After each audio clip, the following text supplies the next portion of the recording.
Hey guys, welcome back to Real Housewives Recaps. Today we're covering Real Housewives of Miami Season 4, Episode 2, Sushi Rolls and Wedding Woes. You guys, we're back in the swing of things with Real Housewives of Miami. I'm dying to know your thoughts. Leave me a comment. Are you enjoying the series so far? Not so much. Who are we liking? Who are we not? I really want to know. And I really want to get into the show. So let's just jump right in.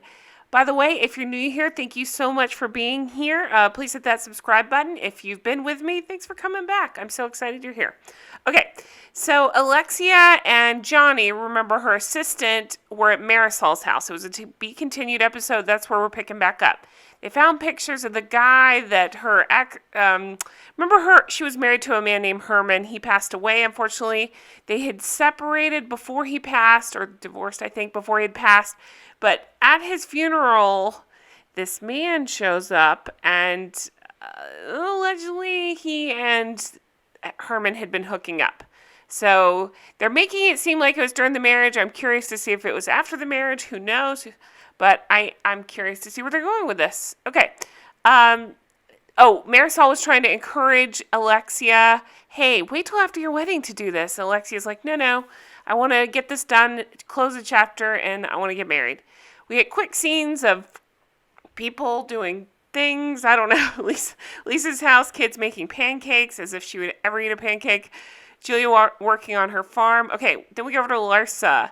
She's doing OnlyFans. You guys, I cannot with Larsa. I really cannot. I just find her so obnoxious. Everything she says and does annoys me. I'm having trouble. Help me out here. Do you guys like her? What are your thoughts on her?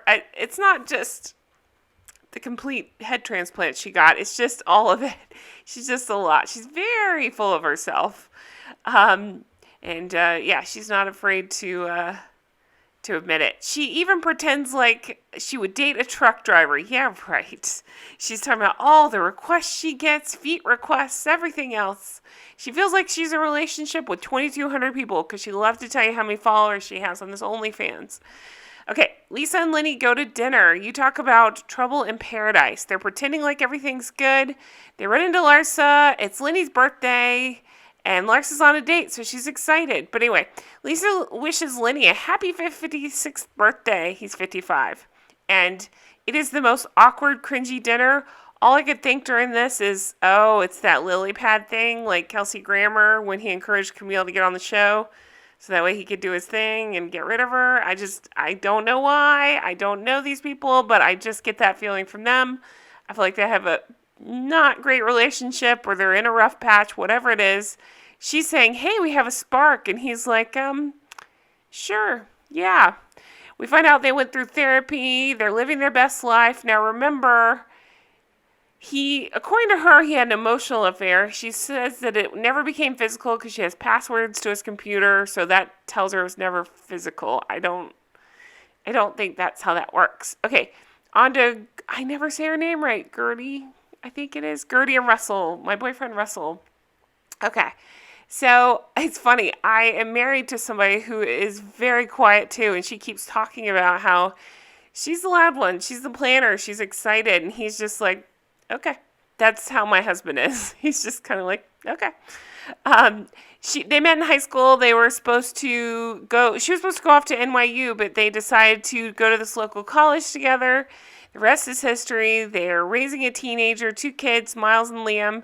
Russell plays good cop to her bad cop with the parenting. Again, it's like my home life. It's so crazy. I go over to Adriana. You guys, I'm very confused. Is she not a full-time cast member? Where is she in the cast photo? I love Adriana. Now, I don't know now. She might be a total monster, but back in the day, I loved Adriana. P.S. Why is Julia driving this car? Is that part of Martina Navratilovan's art? I don't understand. They're at the storage garage, and we find out that Martina is a talented artist. I'm like, not fair. She's an awesome tennis player and a talented artist. Not fair. So she creates these canvases with tennis balls, which is kind of wild. Adriana is an art dealer. She's traveled around the world looking at art and can tell that Martina has originality in her pieces. Now I'm going to sidetrack here and say, do you remember in the original series that Adriana had this big art showing? She was like, I think 2 hours late to her own gallery event. It was so crazy. Everybody was there. They were about to leave. It was a whole thing. She finally showed up because she was getting her hair and makeup done. So I wonder how this showing will go. Okay, so we go over to Todd and Alexia. They met 5 years ago. He's from Staten Island. He does commercial real estate. She says he likes older women. She's 6 years older than him. She had never kissed an American man until him. Her mother told her to marry a gringo, and here we are. Adriana says, oh, she's Barbie, and she's found her kin. Marysol, I love Marysol, says, she tells me she's so in love, and I've never heard her say that. Alexia says she's hoping that Peter and Todd will be close. And Peter got his real estate license, so he went to work with Todd, and it didn't work out. And Peter is so hurt. So she keeps alluding to something. We get into it later, and it's a weird story, you guys. We're over to Nicole. I don't know about Nicole yet. I just don't know. We'll see. I guess I should hold judgment, but I'm here. I judge. That's what I do. He has to start out the scene by talking about going to look at a Bugatti. I mean, they just like to collect things. They met in Las Vegas. They're both from Miami, and she didn't like him at first, but he grew on her. They're going to do a sushi night at the house. They're going to have all the girls over. She talks about them not being married, and they don't need to be married. She said she's totally comfortable with it. I don't know, maybe I'm naive, but I just thought nowadays, some people just aren't into it, and that's okay. I thought that was the thing, do what you want to do. So it's a big deal. She keeps making a big deal out of it, saying she doesn't want it, and then we find out later Alexia's making a big deal out of it too, so we'll talk about that. We have weird music drop in, and again, how do you say her name? Guerdy? And her assistant, Garrett, they go to this venue, and we find out this is where she got married. It's a Spanish monastery. She's bringing Marysol and Alexia there to check out the event. Marysol is pointing out that the forest right next to it is a gay cruising spot, and that's where they all go to hook up. So Guerdy gives out this questionnaire, right? And she's reading all the questions. 20 minutes later, she's still reading questions from it. Her thing is, I'm not in the bride's head. I want to know what she's thinking and what she wants. And Alexia basically says, I'm not answering those questions. To Alexia's point, it's not her first wedding, so she's not overly concerned with everything. But I don't know. I'm thinking if she might want to answer the questions just to let her in on what she's thinking. So she's worried. She's worried that Peter won't be there to walk her down the aisle. You guys, Peter, I'm going to spend an hour and a half talking about all the problems with him. Speaking of, so let me just go on. Oh, at the end of that scene, by the way, Marysol says, what the F? And Alexia says, no, get me out of here about the venue. So that one's not going to work. We go to this Cuban restaurant. Alexia meets with Peter. You guys, Peter was an obnoxious kid. And I say kid, he was 18, I think, when he was on the show before. He may have even been 19. I don't know. He was graduating high school, so I assume he was 18. He was obnoxious. He was a terrible kid, and I think she kept calling him lost. He would get in fights. There was a lot of stuff going on there. And she talks about, and here we are now. And he's a piece of shit. I'm sorry. I know. But he's a grown-up, so I can call him a piece of shit. He's a piece of shit. I know the story of what, I don't know, but I know what she says later went down. He bugs me. She bugs me, too. She should have a role in this, I think, of what went down, but he bugs me. He was smug. He was arrogant. He was mocking her at the lunch. I did not care for Peter. I felt for Alexia, even though she bugs me later. I did feel for her. She says it's tearing her apart. Then for the nonsense of the episode, we go over to Nicole's house. So she's claiming to be a huge foodie. Don't you love it when tiny people say that? I don't believe it. They love to host and have dinner parties. And we have these ladies putting together a table. And what happens? This entertainer jumps in and serves drinks off of them. Okay. Julia arrives. I absolutely love the color of her outfit. I love this look. I thought she looked stunning. Larissa arrives and says, I'm into sushi. I'm not into a woman wearing a table staring me down. I actually thought that was a really funny line. There's knocking on the door. Alexia gets stuck in the bathroom. It is the funniest thing. She cannot figure it out. She ends up having to call Marysol, and she's just opening it the wrong way. So that was pretty funny. Nicole had to come let her out. Okay, so remember, I can't believe I missed this on the first episode. I didn't even talk about it because I was talking about other stuff. Marysol laughed because Kiki asked in the first episode, I can't believe I'm going to say this sentence. She asked about milking a goat with her mouth. Let that sink in for a second. Okay. Marysol says, you don't drink from the udder, and she's laughing. Again, I love Marysol. I'm partial to her. I find her very funny. And I can relate because I just can't help it. I would be saying similar, if not crazier things than that. So Larsa says Marysol has a knack for blowing up a party with one-liner. I didn't think she blew up the party. I would have probably said the same thing or worse. Kiki walks up. Marysol says, hey, girl, let's go chat. So she says, sometimes I say stuff. It's over the top. I'm really not coming from a mean place. And just because, this part I didn't understand, just because you said something I don't like doesn't mean I don't like you. Kiki says she's struggling. She just broke off her engagement. Marysol says, listen, if you're going through hard stuff, I can help. I would actually love to.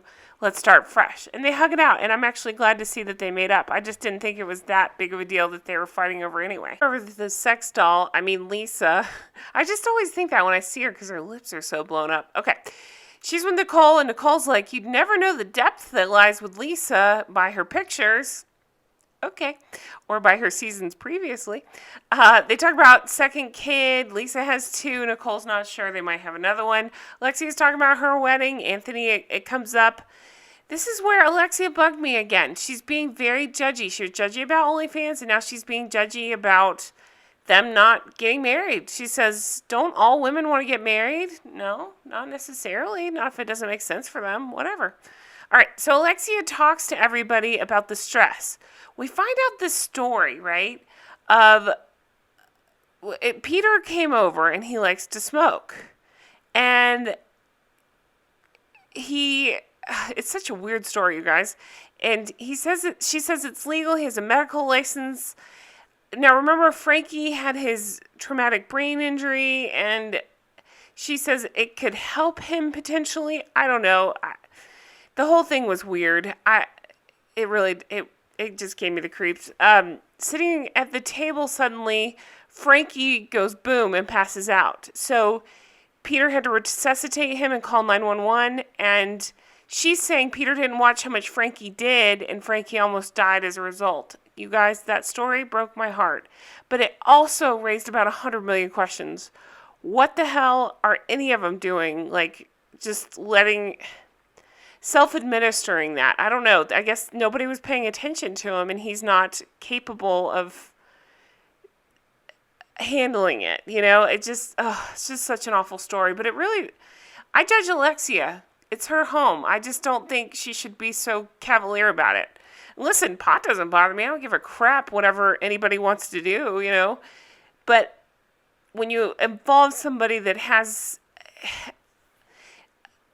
issues that Frankie might have, that's where there's a problem. And obviously there was a problem because he almost died after that. After this all happened, Todd came out and said a lot of mean things to Peter. And I'm going to say I wasn't there, but I agree with Todd. I would have said a lot of mean things to Peter too, and to Alexia. And I don't think, it just seems to me, and he's a grown-up, so, whatever, but it just doesn't seem like he was raised right. He seems like an ass. I don't know. He just does. He seems like an entitled, selfish ass. The way he spoke to his mom was awful earlier in the episode, and so I feel like Todd felt like he had to step in and say something. We leave off in it to be continued again. Next week we have Pride. It's Julia and Adriana flirting. It's Martina Navratilova's show. Adriana has 2 dates. Julia seems to be jealous. I think it's all an act, you guys. She seems really happy with Martina, so I think it's just a storyline. Let's see. Oh, we find out Nicole's dad was sent to jail for conspiracy and money laundering, and everything was seized. I need to know all the details about that. Alexia is still upset, trying to figure out when to meet up with that guy that was Herman's potential ex-lover. It's a whole thing. So I'm very curious to see where all this is going. I enjoyed the second episode a lot. A lot of weird stuff came up, especially with Alexia. So curious to see where this is going. Leave me your thoughts below. Let me know what you thought of the episode. Let me know what you think of the season. And should we keep going? Just let me know. Do you want to keep going with the season? And thank you guys so much for watching. I really appreciate it. I hope you have a fantastic night. And I will talk to you again soon. Bye-bye.